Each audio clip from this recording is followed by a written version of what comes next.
want to be respected? Then stop looking for comfort. Stop waiting for someone to hand you validation. Respect isn't given, it's earned in the trenches, in the grind, when nobody's clapping for you and the world's trying to break you. You want your enemies to take notice.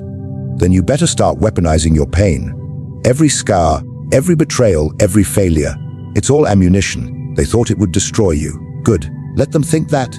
Let them watch you take that pain, eat it, and turn it into fuel. Most people fold when life applies pressure.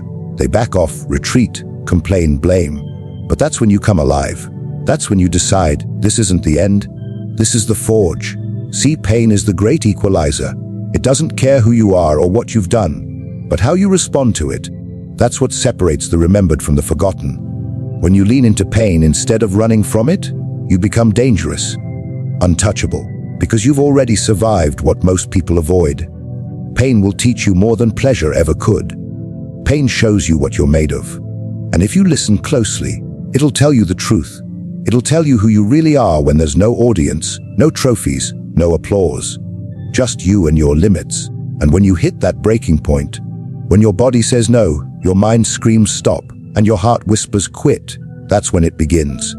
That's when you push again. That's when you take everything you've been through, all the rejection, all the failure, all the doubt, and say, good, give me more. Because the more you've been through, the more you can take. And the more you can take, the more you command respect. Not because you're talking, not because you're showing off, but because people feel it. They see the fire in your eyes, and they know, this one doesn't quit. This one's been through hell and came back swinging. That's power, that's presence, and it's built, not inherited. You don't need to explain yourself. You don't need to announce what you're doing. You just keep moving forward, dragging that pain behind you like chains, until one day, those chains aren't dragging you, you're dragging them. You're walking taller, moving harder, thinking clearer, because you've learned to carry what breaks others. You've built calluses where they have wounds. You've trained your mind to thrive in places others fear. And your enemies, they see it. They recognize that kind of strength. They may never admit it, but deep down, they respect it. They respect the fact that you didn't bend when the world tried to crush you. That every time you were counted out, you got back up, not softer, not more cautious, but harder, smarter, more relentless. Pain became your discipline. Pain became your compass. Pain became the proof that you're still in the fight, still evolving, still climbing, even when your hands are bleeding and your lungs are on fire, because you turned pain into power. You turned pain into your edge. You want to be respected. Then shut your mouth and start moving. Stop broadcasting your plans, your goals, your next big thing. No one cares. The loudest in the room is always the weakest. Real power moves in silence. Real strength doesn't have to scream. While they're out there chasing attention, posting about how hard they're grinding, you're in the shadows building something they can't touch. That silence, that discipline, that's the difference. You're not looking for applause, you're hunting results. Every time you speak about what you're going to do, you're leaking energy. You're giving away momentum. Let them wonder. Let them assume you've disappeared. Because while they're laughing, while they're sleeping, while they're distracted by validation, you're putting in reps. You're stacking days, building discipline, grinding through the pain with no audience and no praise. That kind of silence, that's dangerous. That's focus on a level most people will never understand. They need motivation. You've built obsession. They want recognition. You want transformation. You don't need to talk because your actions are louder than any words could be. When you walk in the room, the air changes. Not because you said anything, but because you've done the work. You don't need to prove anything with your mouth when your presence already speaks volumes. They'll feel it in your eyes, in your posture, in the way you carry yourself when things go wrong. That quiet calm that says, I've been through worse, and I'm not done yet. Let everyone else play the game of noise. Let them pretend they're doing something great. You're not pretending, you're becoming. There's a difference between being busy and being productive. They don't get that. They fill their time to feel important. You clear the noise so you can go deeper. So you can build the kind of foundation that doesn't crumble under pressure.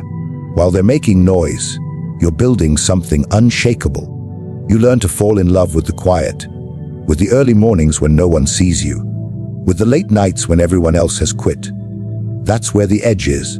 That's where the growth happens. No distractions, no applause, just you, your will, and the voice in your head daring you to quit. And every time you choose to stay silent and keep pushing, you're feeding a beast inside you that doesn't beg for attention. It demands results. People respect what they can't understand. They respect the person who doesn't need the spotlight. The one who just keeps showing up, keeps delivering, keeps moving forward no matter what. Because they can't track you, they can't read you, they can't figure you out. That kind of silence, it's power, it's control, it's discipline, and it's terrifying to people who rely on being seen to feel like they matter. You're not here to be seen. You're here to become undeniable without saying a damn word. Control isn't about being the loudest or the most aggressive. Control is about being the one who sets the tempo, mentally, emotionally, physically. Most people react, they get triggered, they get emotional. They get pulled into chaos because they never trained their minds to take command. You want respect? Learn to be the one who dictates the energy in every room you walk into. You decide the pace. You decide what matters. You decide how deep the game goes. That's how you dominate the battlefield, not with noise, but with presence, precision, and patience. Everyone's running around trying to look tough, trying to impress, but they're just reacting. Someone talks trash, they bite. Someone doubts them, they post about it. That's not strength. That's weakness disguised as pride. You don't react, you respond. You observe, calculate, and strike when it matters. You don't let emotions hijack your strategy. You play the long game. Because you understand this isn't about looking strong. It's about being in total control even when things fall apart. Control means you don't hand your power to anyone. Not to praise, not to criticism, not to fear. You stay grounded when others panic. When the pressure hits and everyone's scrambling, you're the one moving with calm aggression. That unnerves people. That earns respect. They can't shake you because they don't know what's going on in your head. You've built discipline so deep that even chaos feels like home. They raise their voice. You lower yours. They try to throw you off. You don't even blink. That rattles people. That breaks them. You want to be the one others follow, even your enemies. Then be the one who doesn't get pulled.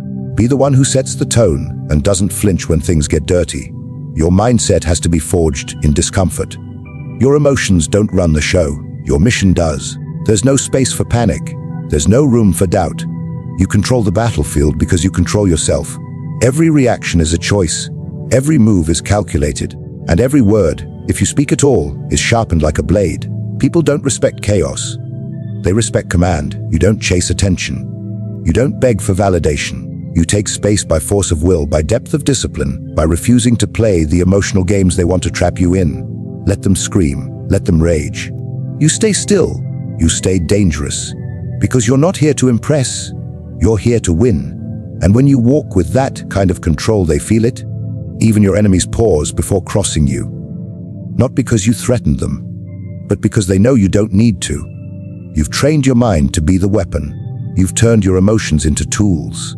You walk into every situation like it's already yours. Not out of arrogance, but because you've done the work. While others chase power, you become power. While they get distracted by ego, you stay locked on the objective. That's how wars are won. Not by noise, not by emotion, but by the one who controls every variable inside themselves before ever stepping into the fight. Discomfort is the place where most people break. It's where they fold, make excuses, slow down, or stop altogether. But that's where you start. That's where you build your edge.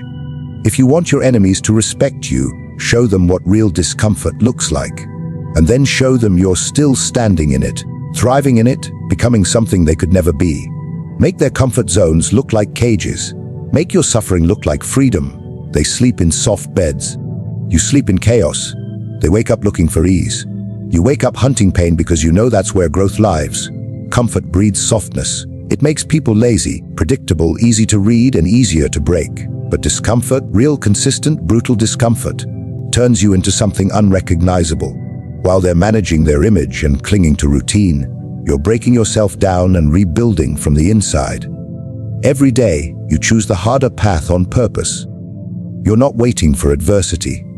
You're running into it.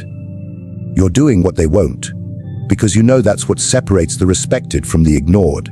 Let them laugh. Let them doubt. Let them roll their eyes when you choose the path that looks insane to them. You're not here to fit in. You're here to break their expectations. You're here to walk into places that make others tremble and call it home. Because once you normalize discomfort, you become immune to the things that destroy average people. Cold, heat, pressure, failure, fatigue. Those aren't problems to you. They're part of your fuel. They're part of your process. You stopped negotiating with them a long time ago. You want to become a force. Then stop craving comfort. Start doing what your body doesn't want, what your mind tells you to avoid, what the world says is too much. Go farther. Go harder. Stay longer. You don't adapt by reading about it. You adapt by living in it. While they need conditions to be perfect, you've trained yourself to perform under the worst. That's how you break people without touching them. You show up ready when they're not. You're cold and calm when they're hot and emotional. You're still sharp when they're tired and sloppy. That's the gap. That's the edge. You step into the room and they feel it. They don't understand it, but they feel the weight of someone who's suffered on purpose. Someone who's done the reps in silence, in pain, with no reward except knowing they're not like the rest. You make them uncomfortable just by standing there, because your presence reflects everything they're not willing to face. Your discipline exposes their laziness. Your consistency exposes their chaos. Your mindset makes them question their excuses. And that's when you know you've done it right. Not when they cheer, not when they like you, but when they get quiet. When they start watching you differently. Because discomfort doesn't just build strength.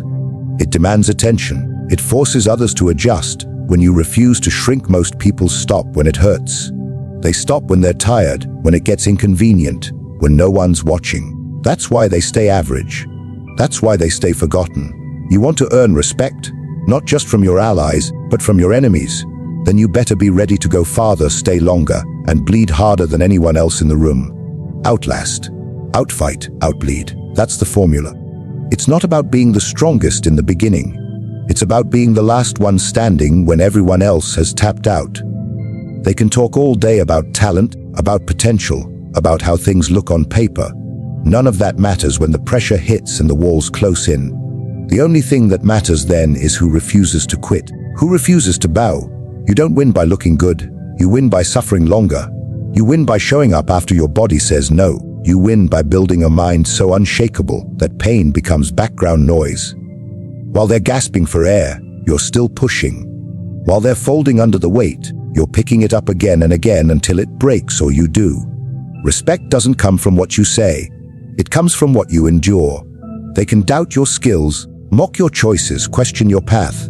But they can't deny your consistency. They can't deny your grind when it shows up in your work, your discipline, your results. They might not say it out loud, but deep down they know this one doesn't break. This one keeps coming. This one isn't in it for the moment. He's in it for the war. Every time you show up tired, you send a message. Every time you keep going after a loss, you send a message.